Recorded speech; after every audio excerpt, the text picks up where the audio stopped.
Hey guys, welcome back to another video. This is my response to, um, funnily enough, this is my response to Dan's response to the whole Steven leaving Danplan situation. To be honest with you, after watching the entire video and just not analyzing, but kind of just comparing the difference between what the two of them have said, my honest opinion at this point, and mind you, it's your opinion to make. This is just my take on the whole situation. It seems as if both parties are at fault in a way, and I'm not saying that either party is.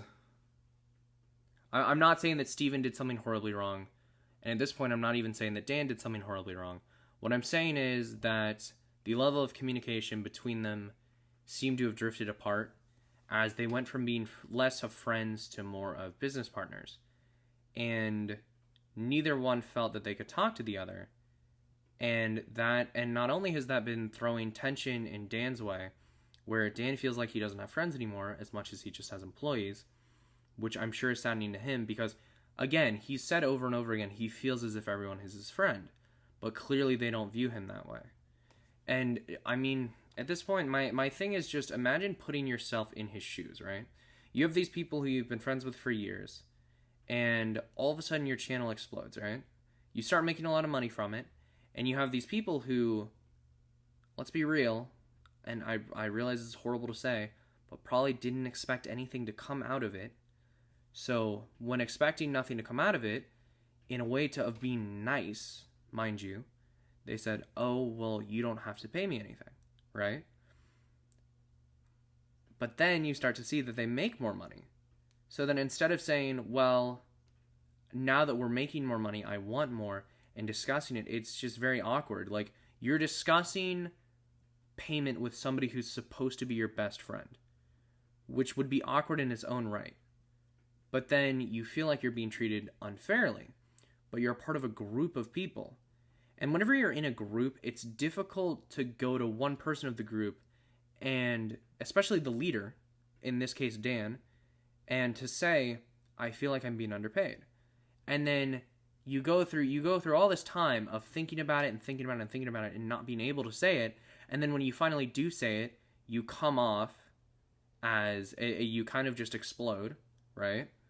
And then the other party, which would be Dan, who's on the receiving side, would take it negatively, because again, these are feelings that you've built up over time, and they just explode at this moment, and then both parties end up thinking of it more as a fight than a conversation, which of course it's become a fight at that point, and you don't really get to talk it out. I feel like the saddest part of all of this is we've pretty much lost Danplan at this point, right? There's no possible way that the channel can survive.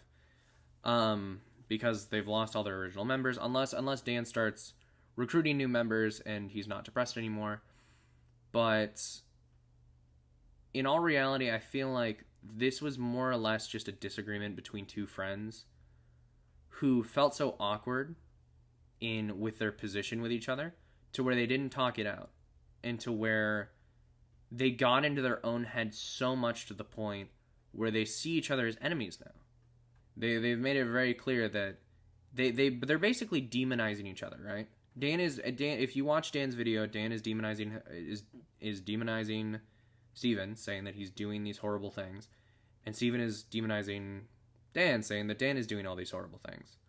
So it's this kind of flip where it's like, at this point, the community on their own should just try to support Steven in his own way. Steven's gone solo, so support Steven, support Jay. Jay also left, but don't hate Dan, right? As much as I was all for Dan was being a complete dick in the beginning, after seeing Dan's video and thinking it through more, I think they are both hurting. I think this has really hurt them both. You've got to think about it, right? If you're best friends with somebody, you start up this like adventure, like this thing where it's your dream, and the other friend is like, oh yeah, dude, no, I'll help you out with it sometimes, and then you get further into it, and again, like, you have to think about it, right? Like, what do you pay a voice actor? It's like that's where Dan was coming from. He was thinking of it as paying a voice actor, but Steven sees himself more as like, I don't know how you would say it, but as like an idol of the company. So it's like Steven's seen it more from, I guess, a three-way split kind of way, as if like they should each be taking a 33% share. But then the way that Dan is seeing it as, he's seen it as he's paying a voice actor. And you don't pay a voice actor 33% of what a production makes. You pay them a wage or a set amount for their time for them to record specific lines, right? So I think what we've done is we're mistaking business practices for being mean, when in reality, Dan, I mean, he's still a young adult, right?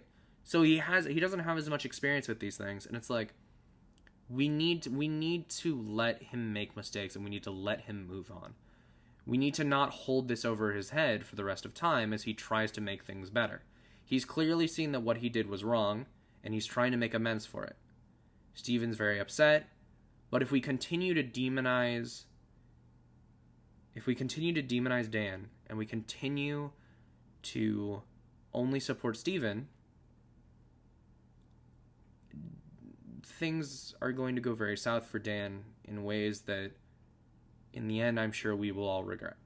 I think we know what I'm talking about. He's clearly somebody who does not take stress very well. So, again, I understand that you're all angry at Dan, but we really do need to support him. He's lost a lot recently, and although part of it may be his fault, you have to remember that people should always be given second chances, right? And especially when it comes to a situation like this where they are new to something, right? If you're teaching somebody to like play baseball or something, right? And you throw the baseball to them and they hit it with the bat and it goes through a window, would you excommunicate from them immediately? Would you be like, you fucked it, it's over, man, I gotta go. You broke that window, man. You're a vandal now. I'm sorry, I don't know you. No, you give them another shot. You throw another baseball. You throw another baseball their way with a smile on your face. And you say, it's okay. You didn't mean to do it. It's all right. And, it might just be that he's not fit to run a business. And if that's the case, I'm sure that he will realize that and he will step down. And, again, Hosa's in the military now. So when Hosa gets back from the military, maybe something else will happen. But at this point, I feel like none of this ever should have been public. Or, well, no, it should... I don't know. I feel like this could have just... It definitely could have been handled better. It feels like these are private matters that... I don't know. It feels like this whole situation just was not handled well. Anyways, the gist of this video is... Clearly Dan is trying. Give him a second chance. Everyone deserves a second chance. He's clearly hurting right now. He just lost Hosa. He just lost Steven. He lost Jay. Everyone's leaving him. So let's not drive him to the darkness completely. We've all been there. We've all been depressed. We all know what it feels like to feel like no one's there for you and that no one cares. And I don't wish that on anybody. I really do think he needs a second chance. So again, I love you guys. Thank you for hearing me out and listening to what I have to say. And please support them both, right? So just give him a chance. Is all I'm asking. I love you guys, and I'll see you guys in the next video. Banzai.